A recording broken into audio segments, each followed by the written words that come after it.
Hi guys, today we are doing sort of a continuation of yesterday's video on the colour wheels. So if you're looking to create more of a traditional colour wheel with tints and shades with watercolour, you can go and check out that video after this one or before this one.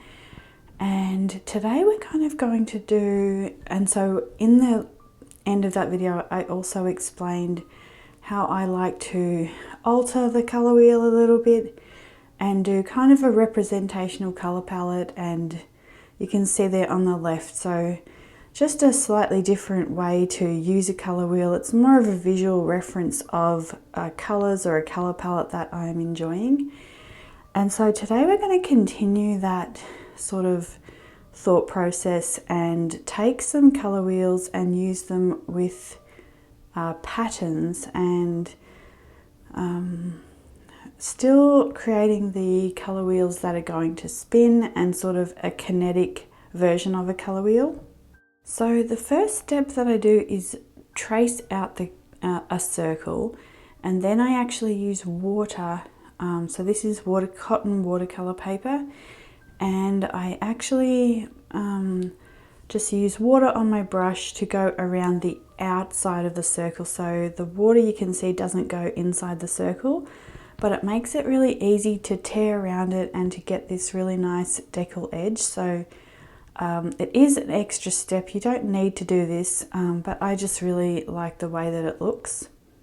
So my plan going into this was have the small circle in the middle and have one of these little window cutouts, and I really enjoy doing these, and I have created some for journals, handmade junk journals that I have made on Heirloom Luxe, and I just really enjoy that kind of thing. But for this page I didn't actually end up putting this in the middle. I put it to the side, and we created a floral painting on the other larger colour wheel. And to be honest, at that point I'm not even sure if it still is a colour wheel, but that is kind of the inspiration and where this kind of whole idea has come from. So you can see that I have just cut out this little window and then just you know, torn out the piece of paper there, and I'm sort of playing with the idea here of maybe having them overlapping and off to the side here. So I mentioned in my last video that I really would enjoy like having a whole display of these on a wall as sort of a kinetic exhibit. So it's just an idea. And so what I just do here is I am doing a very loose floral rose here in the middle of this circle.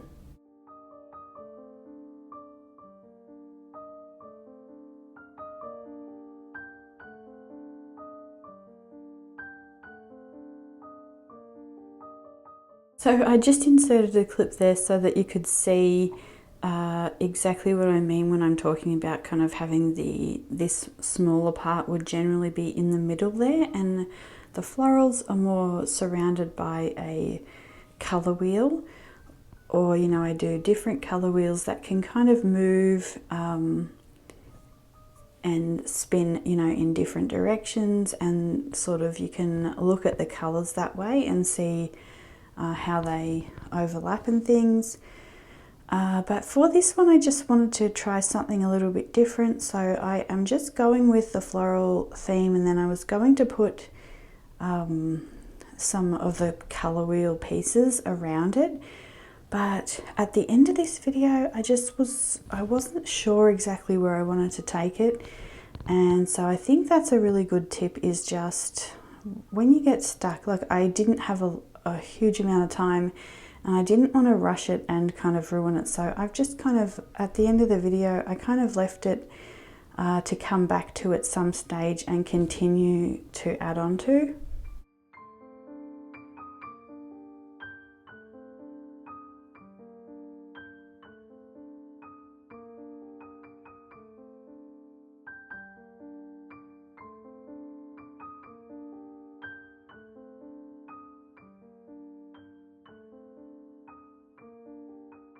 So So there is also a swatch video of the palette that I'm using here if you're looking for colour information, but I can tell you that I'm mainly using Holbein Shell Pink, Holbein Leaf Green, and then the Daniel Smith German Greenish Raw Umber.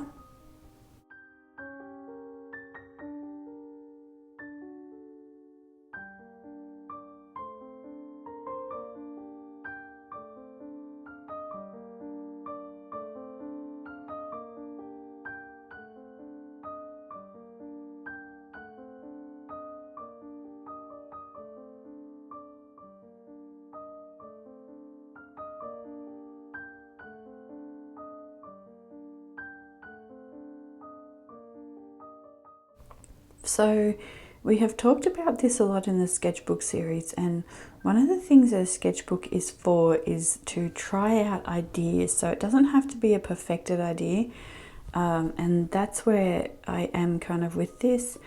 You can see here I'm kind of trying to, you know, different things with the leaves, putting them off the side there.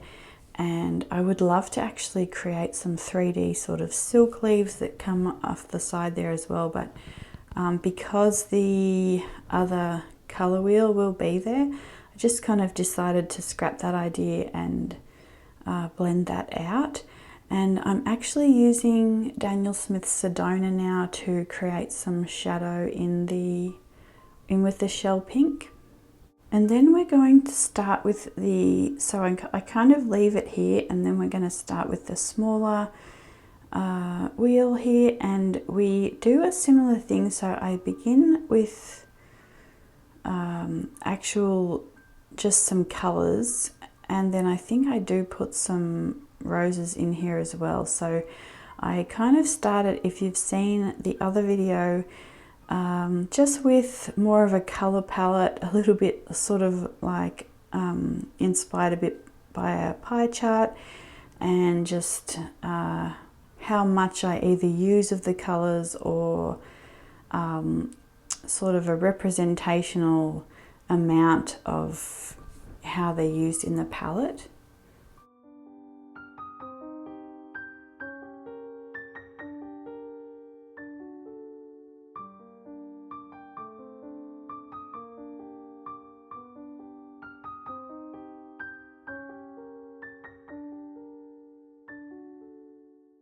Okay, so at this point I have added a little bit of gold ink, the Winsor & Newton gold ink, and the sort of page is turning out a little bit differently than I had expected at this point. So I am enjoying the way it's turning out, but I'm kind of changing my plan. So this was kind of going to be in the middle, now it's to the side, and so I'm looking at the page, and then I'm kind of looking at the one I did yesterday, and I'm kind of trying to decide, you know, how I want this page and the layout to be created differently, and kind of expanding that idea. So what I end up doing is I actually look at these and think about how they're going to be on the page, and then I want to create some background roses behind them.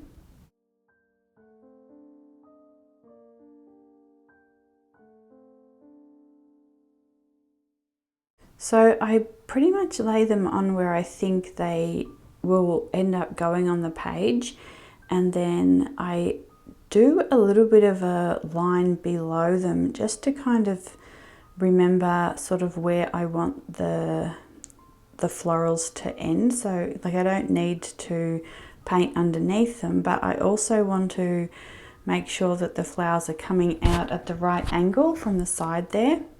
And so again, I'm just sticking with the same color palette and doing this kind of side version of a very loose floral rose. And I think I also added Holbein Brilliant Pink and Ochre Rose into the smaller color wheel as well.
Finish the first rose and then I want to do another one underneath, and for this one I decide I want a slightly different color here, so oftentimes I do contrast in a very minimal way.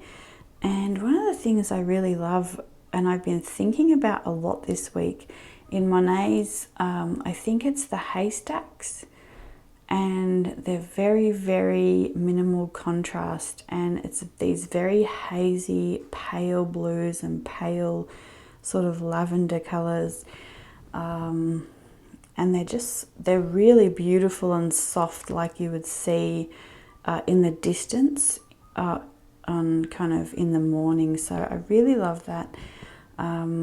So yeah, I am just adding some of the Jamboree number 2, that's Holbein, for the other rose, and then I'm adding a little bit of Sedona again for shadows.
Okay, so once I had started to think about the kind of different design of this page and how the florals were going to be there, I actually envisioned more florals, overlapping florals and shimmers and all of that, but time permitting, I wasn't able to do that this day that I finished this.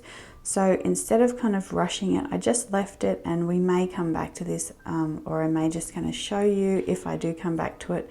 But you can see here that I am just gluing the little scrap piece of paper. We talked about this a little bit more in the last video. Just the brad goes through the front wheel and the scrap piece of paper. But for the back one, I didn't want the brad to be seen and sort of interrupt the florals there. So what I've decided to do is put the brad onto 2 little pieces of scrap paper, and the top one will be glued to the back of this wheel, and the bottom one will be glued to the piece of paper in the sketchbook. So hopefully that makes sense. So you can see that I've got glue on the back and on the front, and then I'm putting the brad down towards the wheel, and then it wasn't glued, it hadn't hardened yet, so yeah, but once it hardens you can see that you can spin that one without having the brad interrupting the roses, and then the bottom one. And so I just really love this idea of this floral background with these kinetic artworks. So that is all for today, guys. I hope you enjoyed it, and there was a bit of inspiration in it. You can also use your favorite thing. So I really love to paint the roses, but you can use it to paint something that you really love to paint. It might be, you know, ocean, or a different flower, or, you know, portrait or anything else that you want to create in these sort of colour wheels. And I hope you have a good weekend, and I will see you guys next week. We will be doing some exciting videos with iridescent colours. Okay, bye for now.